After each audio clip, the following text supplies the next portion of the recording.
Mga pangunahing balita at impormasyon na dapat ninyong malaman, mga kabulukan, pasisingawin at isisiwalat sa Lapid Fire.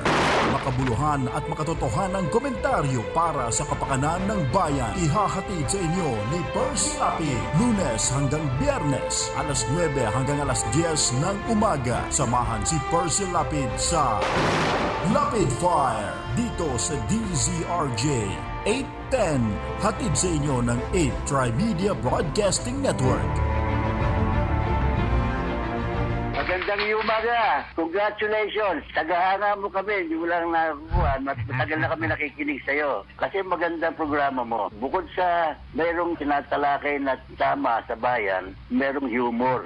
At saka bilib ako sa'yo. Kasi nung minsan, parang nagagalit yung babae sa'yo, pero hindi mo pinatulang, cool ka lang. Ang ganda, tinan mo kako yung si Percy kako, magaling talaga. Talagang kako, maganda ka makiharap sa tao. Congratulations, babati lang ako sa'yo at more power. Keep it up.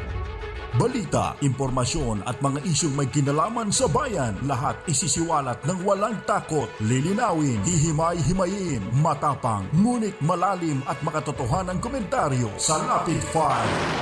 Lapid Fire, kasama si Percy Lapid.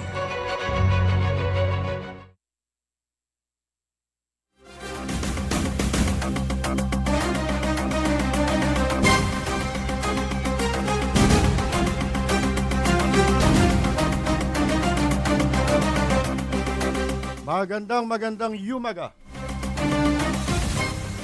Ito po si Percy Lapid. Ito naman po si Rose Novenario. Ito po si Peter Talastas. Magandang umaga po at welcome sa Lapid Fire ni Percy Lapid. Ito po si Atong Ma.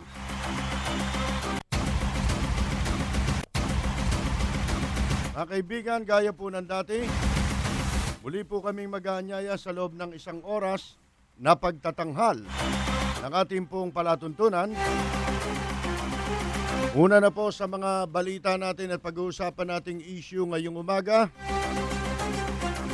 ang mga kakandidato para po sa 2016 elections na patuloy pa po sa kanilang pagdami, lalo na sa President at Vice President.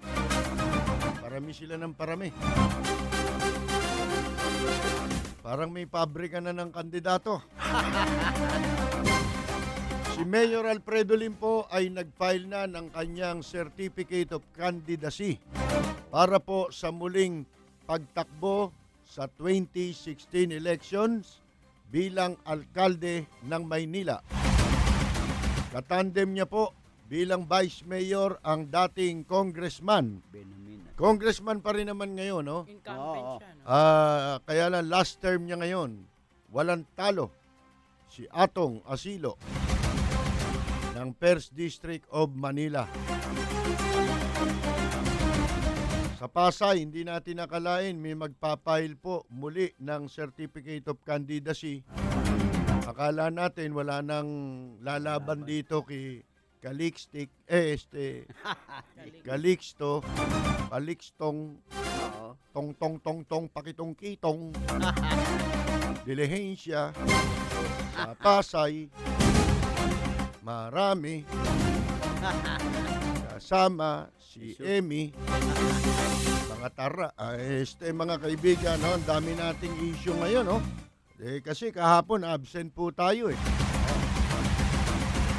Ang dami sana natin pag-uusapan. Kesyo ito si Miriam Santiago po, tatakbo na naman daw na presidente.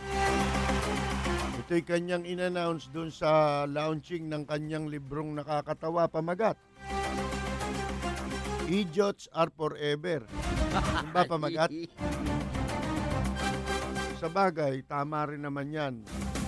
Kasi may mga nagpapile ng Certificate of Candidacy na pinagtatawanan. Pinakantsawan sila, mga kaibigan. Pero pag-uusapan ho natin yan, bakit ngayon? Biglang-biglang mas marami ngayon. Yung mga naglilitawan, may pangalan pa, Lucifer. Alam naman natin hindi siya si Satanas. Oo. Na matandang ahas. Oo. Ba't siya nagpapakilalang Lucifer? Meron pa manghihilot. Pero sabi ko nga sa inyo, tama pa rin ako eh.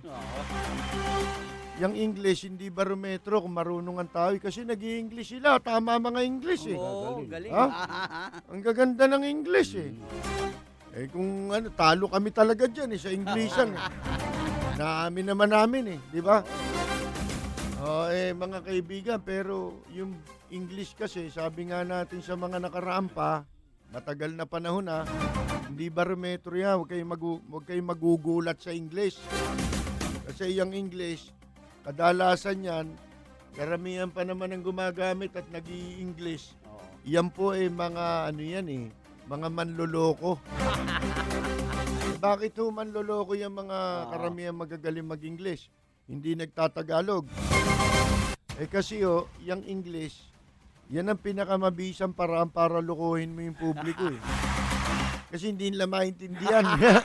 Kaya hindi nila alam, niloloko mo sila.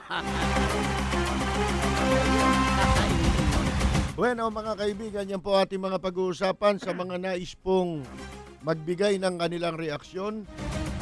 Bukas po ang aming palatuntunan para makinig sa inyo. Ha? Wala lang po tayong gagamitin dito ng mga intriga kung ano-ano.